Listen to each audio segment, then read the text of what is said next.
In today's video, we explore the heartbreaking case of Sandra Cantu. This is a case that still haunts all who followed it. Before we begin, make sure to give this video a thumbs up, subscribe for more real-life crime stories, and tap the notification bell so you're always in the loop. I'd love to know where you're watching from, so drop your location in the comments below. Now, let's dive into today's case. Shirley Cantu lived in Tracy, California in March 2009. She had just turned 8 years old. It was her mother Maria and her 3 older brothers, Miranda, Simone, and Thomas, who lived with her. Daniel, Maria, and Sandra's dad had been divorced for a long time. He lived a long way away, but the kids still talked to him on the phone every day and got along well with him.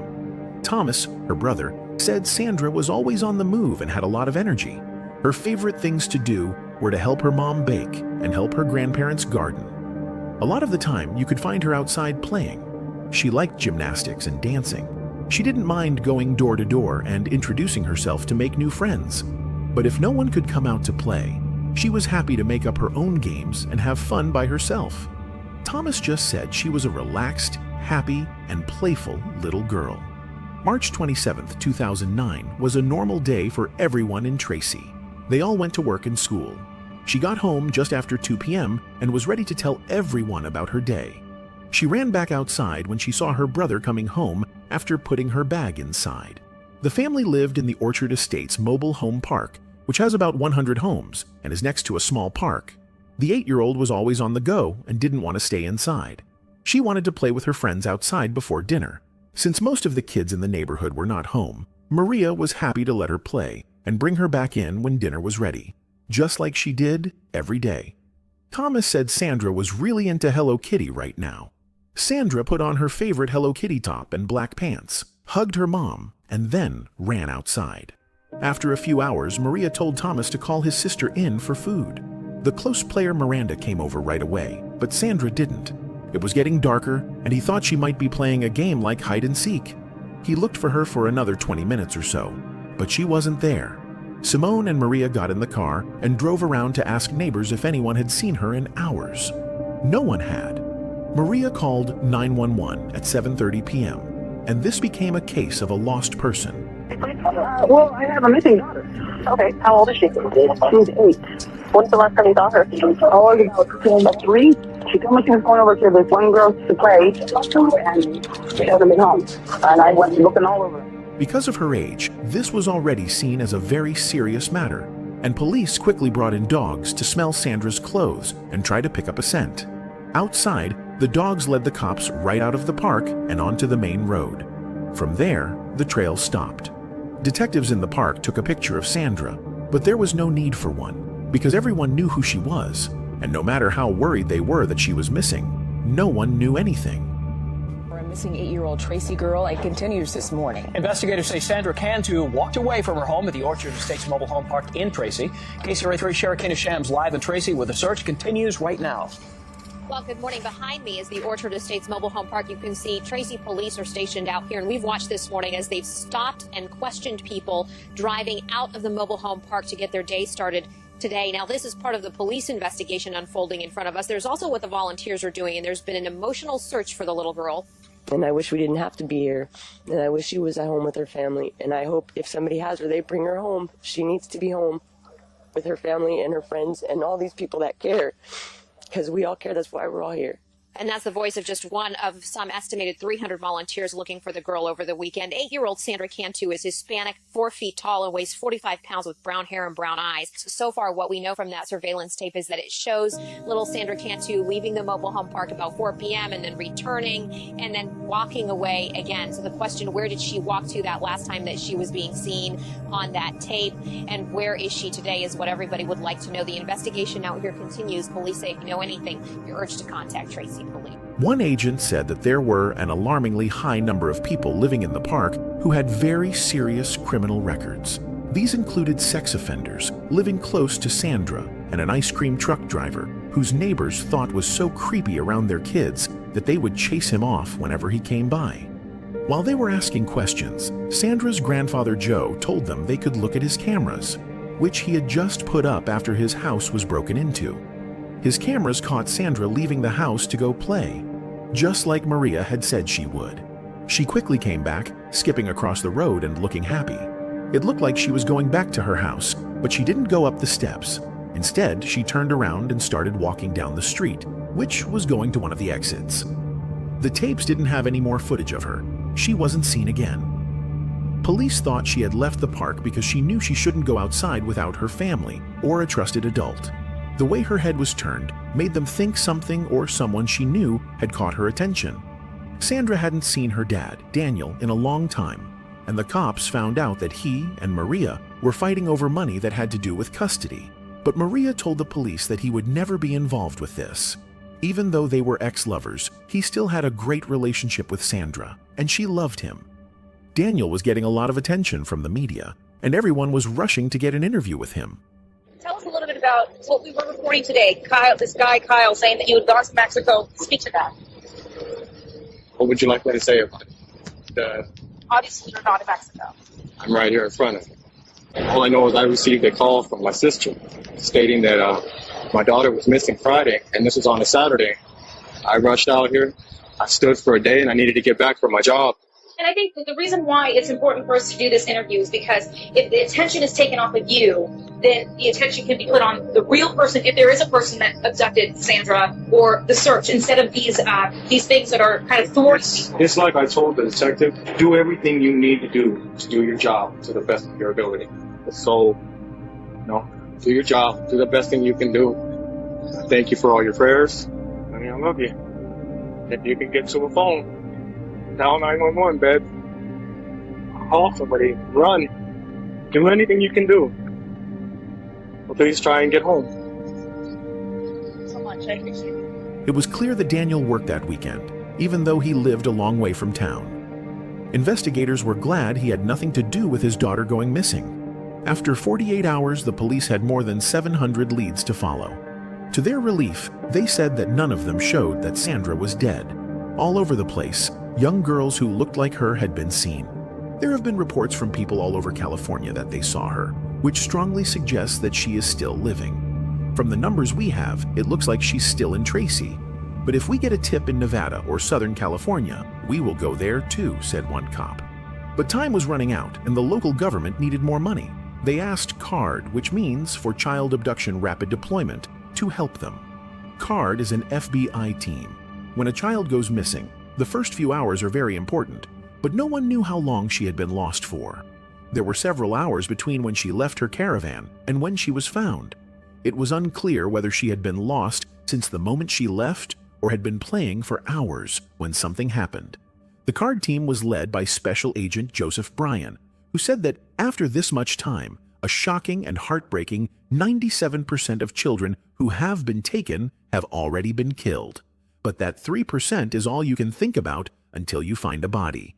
There were now more than 200 cops from across the country working on it.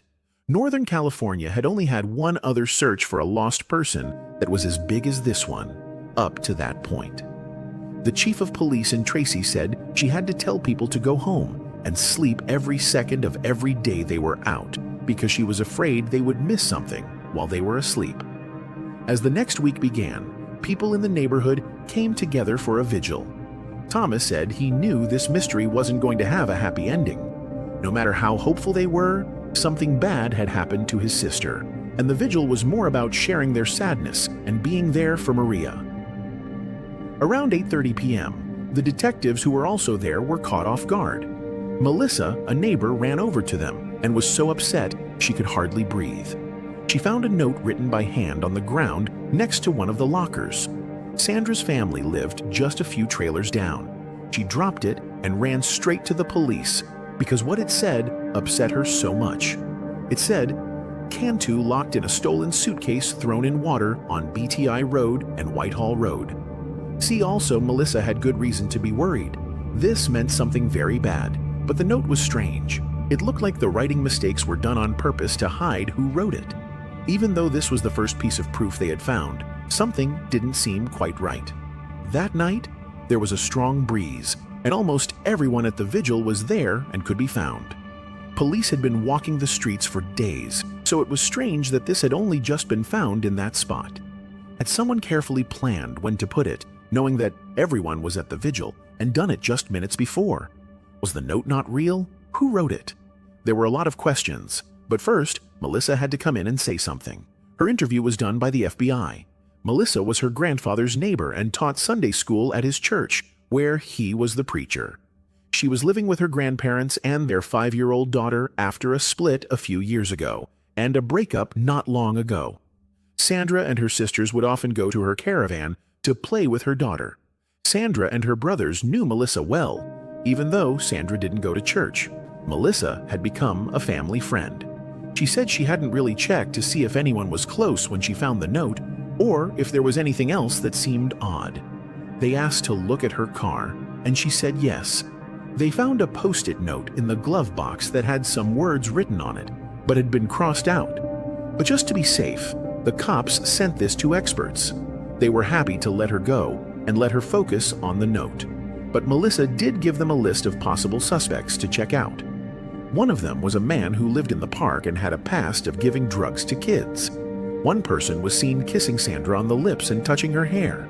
Melissa also said that 2 other people, a father and son, had pictures of young girls on their phones, including one of Sandra sitting on one of their laps. They were all happy to be questioned. The guy who had kissed Sandra told them he liked young girls, but that it was just a harmless attraction. He also denied having anything to do with Sandra going missing. The police did find pictures of children on the phones of the father and son, which was scary and suspicious because they had no connection to any of the kids. But both them and the police said they knew nothing. 3 of them even said they would be willing to take polygraph tests, which are illegal and can never be used in court. But they wanted to show that they weren't involved in any way possible. The man who admitted to kissing Sandra was the only one who passed the polygraph test without any signs of lying. The other men, however, failed. These people wanted to keep an eye on all of them because they were worried about more than just Sandra. But there wasn't enough evidence to charge anyone, and they had to focus on this case right now. Weeks since 8-year-old Sandra Cantu left home to play in California and never returned. Authorities in Tracy are tracking down hundreds of leads this morning and raising the reward for information on the girl. Investigators are sifting through trash in the local landfill, searching nearby rivers, and reviewing surveillance video in hopes of finding 8-year-old Sandra Cantu. They questioned me about a bunch of things. Police have questioned Sandra's father, but Daniel Cantu, who's returned from Mexico, says he hasn't seen her in a year and is willing to take a lie detector test. I could care less about, yes, I have no problems with any of it. They've also spoken with this man, Frank Wohler, a neighbor who admits he kissed the 2nd grader on the lips 2 years ago. Impulse, just being friendly. I do some of my students also. FBI agents and Tracy police have searched nearby homes and towed vehicles to test for evidence. The quality of leads that have come in have led investigators to be pretty upbeat that we're going to have a conclusion of this case here shortly. Sandra's image is everywhere in this small community. Residents continue nightly vigils, hoping their thoughts and prayers are answered soon. Hattie Hoffman, CBS News, Los Angeles. They wanted to talk to Melissa some more because she was the only person who had come forward with any information about people in the park. Based on what Melissa's neighbors said, she would often get involved in things or make things up to get people to talk to her and feel sorry for her. Detectives were not sure if her behavior was because she liked being the center of attention or if she was a real witness who was just acting strangely. They learned that Melissa had a history of being in trouble with the law, as well as bipolar disease, anxiety, depression, and PTSD. She often stole things and pleaded not guilty to charges or going to jail more than once. She was also linked to a few fires, but she left town before anything happened with them. In 2003, she filed for bankruptcy, saying she owed a lot of money on medical bills and credit cards. She was still paying it off with the money she made as a teacher. They tried to get in touch with her again to talk more, but she had already checked herself into the hospital for eating a razor blade. She later said it was because she was sleepwalking. She wasn't interested in being interviewed, even though she was fine. A search and rescue team was sent by the police to the place written on the note. The directions took them to an irrigation pond. There were many drains that went to this pond, and sewage and other waste would go there. It was about 150 yards long and 30 yards wide. There was no way they could get anything or even see anything down there because it smelt and looked so bad. You couldn't see your own hand in front of you because it was so thick with different things. It wasn't safe. In spite of this, there was nothing on top or on the grass close. there was a good chance they wouldn't be able to find out what was there unless something rose to the top. Sandra had been lost for 10 agonizing days, and the investigation into her case would soon take a very different turn. Detectives had been keeping an eye on the irrigation pond. One morning, as a worker began to drain the pond, a black bag sank to the bottom and became stuck in the mud on the bank. The case was locked and had a cord around it to make it even safer. A lot of work was put into making this as hard to open up as possible. As they pulled it out, the weight of it made them think that everyone's worst fears were about to come true. An empty bag was found with Sandra Cantu's body inside it, in the fetal position. She still had on her Hello Kitty shirt and black tights. Her body was cut up, and they found a bloody piece of torn fabric around her neck. It was tied into a cross. An investigation would show that she died from being strangled, most likely with a noose. Even though she had been sexually attacked and given alprazolam as a drug, no foreign DNA was found. They found that she had been sexually assaulted by something they didn't know, and that she had died just a few hours after being caught on tape. The search for a little girl missing in California is now a hunt for a killer. The body of 8-year-old Sandra Cantu was found hidden not far from her hometown. Ever since she disappeared, volunteers in Tracy had been determined to find her. Now, the city's police chief is determined to find her killer. We will be determining the person or persons responsible for this reprehensible act, and we will bring them to justice. On the 10th day of searching for Sandra, investigators were called to an irrigation pond about 2 miles from the girl's home. Farm workers draining the pond had found something suspicious. As the water began to flow, an object floated to the surface. They identified it as a black container. Inside the bag, we located the body of Sandra Cantu. The search for the second grader had been intense, with every passing day getting harder for her mother. How are you holding up? Not very good. I miss my baby. I miss my little girl. The 8-year-old girl that everyone in the neighborhood knew and who asked parents' kids to play outside most days was gone. It was the same girl that people called over for dinner and treated like a family member. Because of the sexual assault, the police quickly came up with a suspect profile, a white man between the ages of 25 and 40 with a history of sexual assault or having child abuse materials. Sandra would know and trust him. Most likely he would be a neighbor who lived in the park or someone who knew someone else in the park. She knew who took her.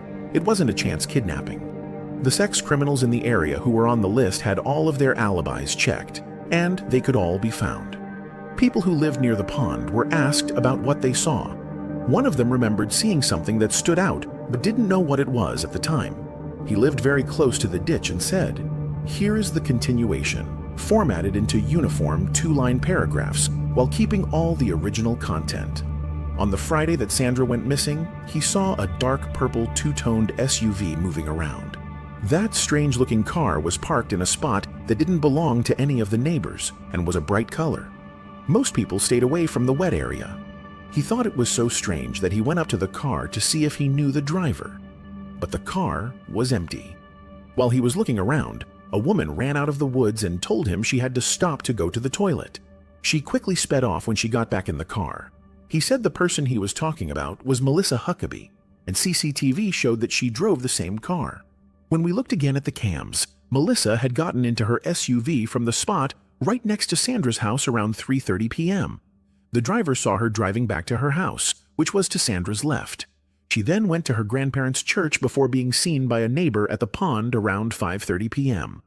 They were no longer talking to her as a possible witness or even a person of interest, even though she was still in the hospital and being allowed to rest. They were now looking at her as a suspect. As they walked in, ready to find out what was going on, she claimed she didn't know anything new and that all she had done was bring their attention to the note. Sandy had not been seen since 4 p.m. Melissa told the cops that she had been decorating her classroom at church and hadn't seen anything in that area. Of course, they asked her to show proof that she was there, and phone records could do that. It was her own choice to call the cops and say that her suitcase had been stolen from her driveway.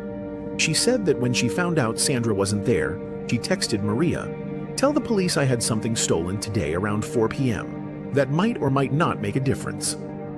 Sandra was found in a black Eddie Bauer suitcase that was the same color and model that Melissa said she had lost. The note Melissa said she found didn't just say suitcase, it said stolen suitcase. There's things that are improbable and things that are impossible. What Melissa was suggesting was that the person who kidnapped and killed Sandra also found Sandra's suitcase on her driveway and chose to hide Sandra in that. They did this in broad daylight without anyone seeing or hearing them, and Melissa was the one who found the note. Detectives chose to listen in on her phone, and 2 days after she got out of the hospital, they heard a call. Sandra's sister Miranda is coming over for a sleepover, so Melissa called Maria to ask her. She did spend the night with them and told Maria that she thought it was odd that Melissa had only talked about Sandra's disappearance once and seemed more interested in the proof they had found. It was getting stronger that Melissa was guilty, but it was still just a bunch of clues. Another neighbor came forward and told the police a story. People said that Melissa had taken a neighbor kid to the park for 2 hours without getting permission from her parents not long before Sandra went missing. The 7-year-old girl could barely walk and her words were slurred. She didn't make any sense.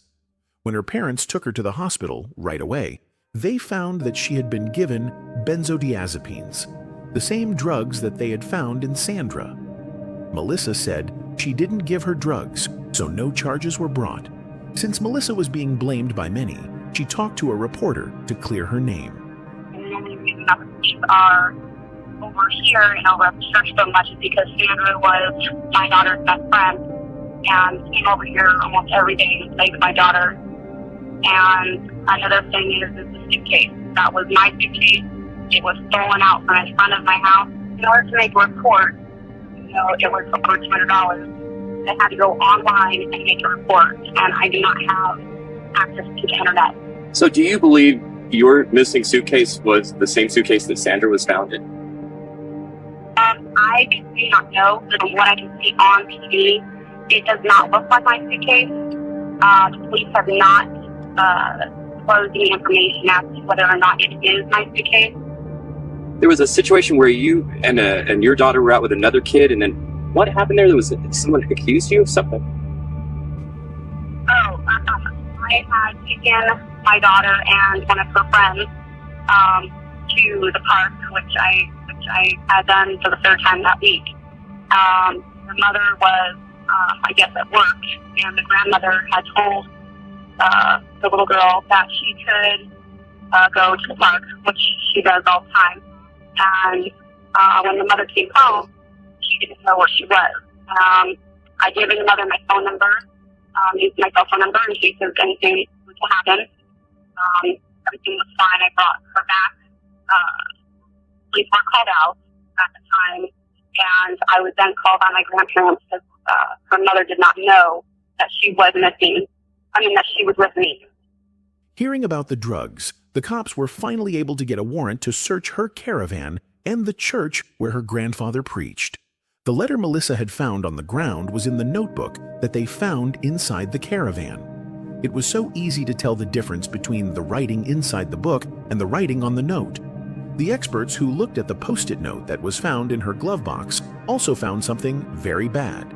It said, BTI Road, Whitehall Road, water. The same drug, alprazolam, that had been given to Melissa was also found in Sandra's body. The police found a bent rolling pin inside the church with a bloody mark on it. The blood on the pin turned out to contain Sandra's DNA. This is what she had used to sex attack her. They also found that one of the blinds was missing a piece of its draw cord. The FBI experts thought this was a match for the cord that was used to close the bag. She was brought in for another interview on April 10th. Even though she told the same story, the police now had a lot of proof and wanted her to tell the truth. At the sight of everything they had, she broke down and began crying uncontrollably. Between 5:30 and 5:40, 2 people saw your car stopped on Whitehall Road. They saw you come from out of the bushes on Whitehall Road, and someone asked you what? When I was okay, and I said I was going to the bathroom. What were you doing? What's up? It was an accident, she said through tears. I'm not okay with being myself. I deserve to die. It didn't happen by accident. She died just now. It was an accident. I told you it was an accident. I know it was. Accidents happen. Kill her. I went to church. I was scared.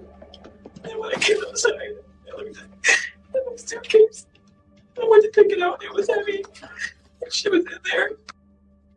And she wasn't breathing or anything. What did she look like? She looked pale. And I thought that I killed her. I thought that she was dead. And I panicked. So what happened? I tried to wake her up, and she wouldn't wake up. And I didn't know what else to do. Sandra saw her getting into her car near her house, which is why she turned around in the road, she told the cops. When she went up to the car to say hello, she saw the bag in the back of it.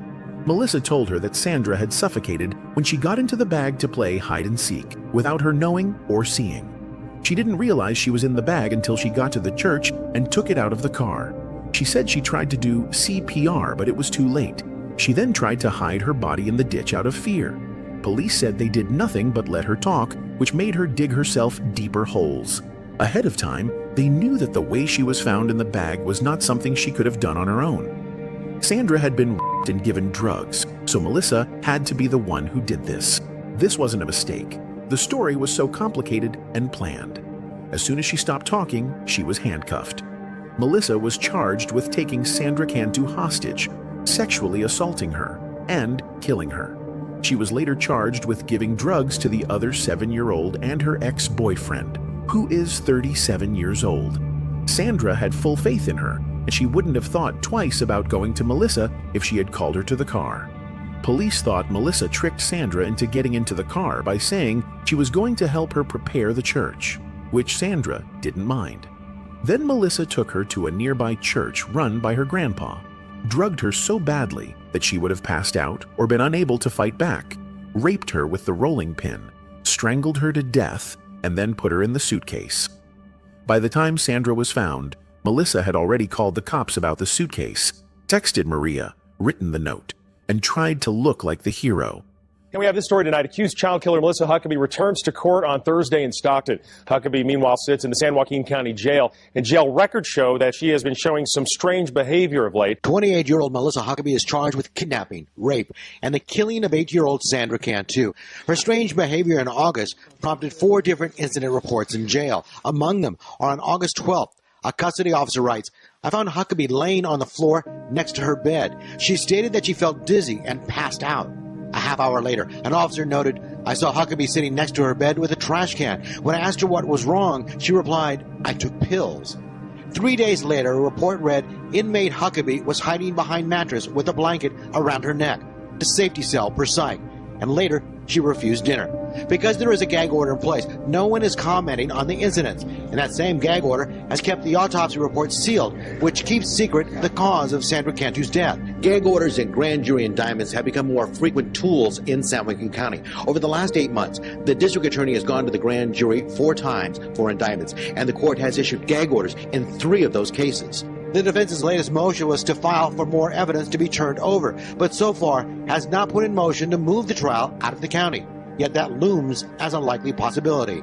The district attorney's office may announce soon as to whether or not it will seek the death penalty. Now, Huckabee is expected to enter a plea on Thursday, and the judge could set a trial date as well. Melissa said she wasn't guilty, and her lawyers focused a lot on the fact that she had just been identified with schizophrenia and manic depression, so she was clearly not well.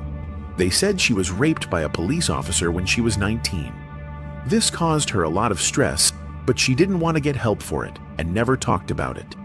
In jail, she also tried to hurt herself, and she often showed up to her hearings with cuts on her body. She was soon put on suicide watch. Her parents said they didn't understand what was going on and couldn't believe their daughter was involved. Her friends agreed that they had never seen her angry or upset in any way.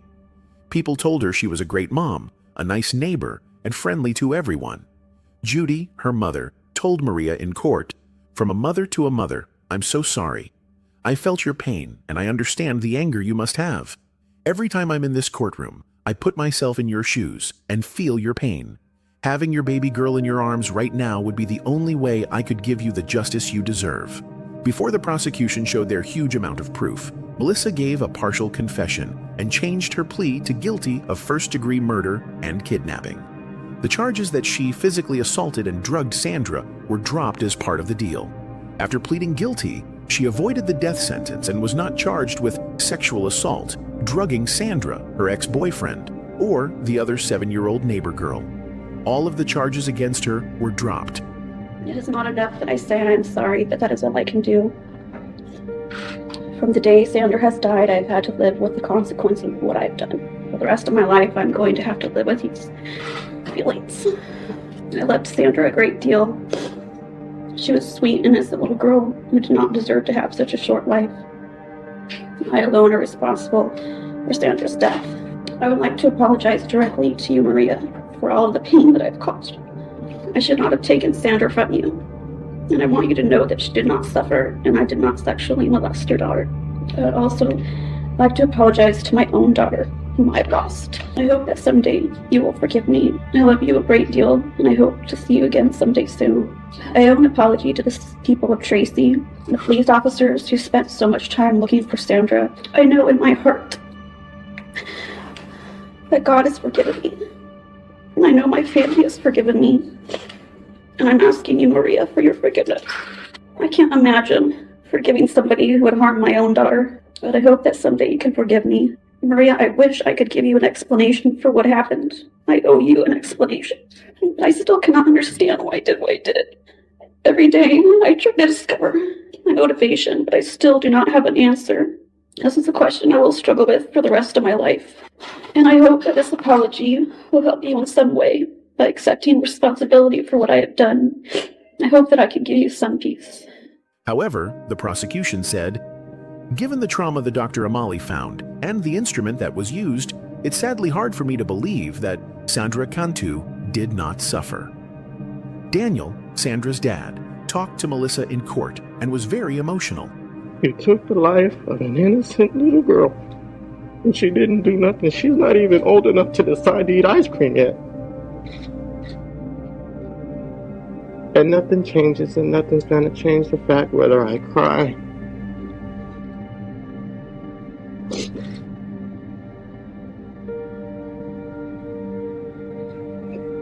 Ain't nothing you do in life ever gonna change anything. Mr. Cantu, I need you to address your comments to me. She changed the lives of a lot of people. All I can say right now is repent and think about what you've done. I'm sorry. From 25 years to life in prison, that's what she got from the judge. To one of imprisonment in state prison for life without the possibility of parole. Melissa Huckabee was given a life term with no chance of parole. Melissa Huckabee has still not fully accepted what she did to Sandra or given a reason for it. It was said by the district attorney that Melissa cut herself, set fires, or emotionally or psychologically abused someone else about 20 times. She also wanted to be the center of attention after the murder, so she did something similar. Today would have been murder victim Sandra Cantu's 9th birthday. Her family and friends gathered to remember her short life and to honor those who had tried to save her. KCRA 3's Damani Lewis is live for us in Tracy with more on this painful birthday observance.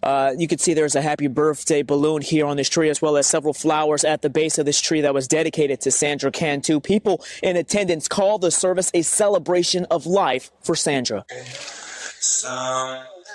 Times in my life. A fitting opening song. She's a beautiful girl. For a mother who has needed a family and community to lean on through difficult times. Yeah, there's a lot more people than what I thought. Overwhelmed by the amount of support, Maria Chavez, mother of 8-year-old Sandra Cantu, found herself engulfed by friends and strangers alike, all here in support of what would have been the 9th birthday of Tracy's angel. For many here, they choose not to focus on the pain of the past. This is the celebration of life, absolutely.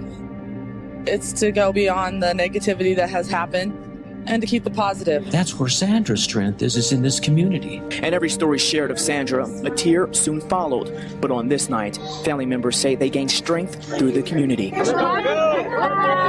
And comfort knowing Sandra is in a better place and her spirit free from harm. She was happy, she loved life. Sandy skipped out of her house that Friday after a great school day. She was excited to spend the weekend with her friends. It is sickening to think about what happened to her in that church, and the fact that it was done by someone she and her family liked and trusted makes it even worse. In her honor, the people of Tracy made a special area. They put in a pink flowering tree, a sand volleyball court, and a playhouse for kids that they named Sandra's Cottage. Her grandpa said he wanted it to be a place where families could get together. She would have loved going there with her siblings, and other kids could enjoy it and make new friends. People in Sandra's neighborhood said she was like the community's daughter because everyone knew her so well and thought of her as family. When she went missing, everyone knew something was wrong. An officer said, "Life is precious, and this little girl only had 8 years, and that's it." Thomas said, "She took away one of the best parts of our lives, the joy of seeing someone grow into the person they could have been." Some things do get better with time, but some things will always be there, and that's acceptable. That's what makes us people. Thanks for watching. If this story touched you, please give the video a like, subscribe for more true crime content, and turn on the notification bell so you never miss an update. Stay safe, and I'll see you in the next one.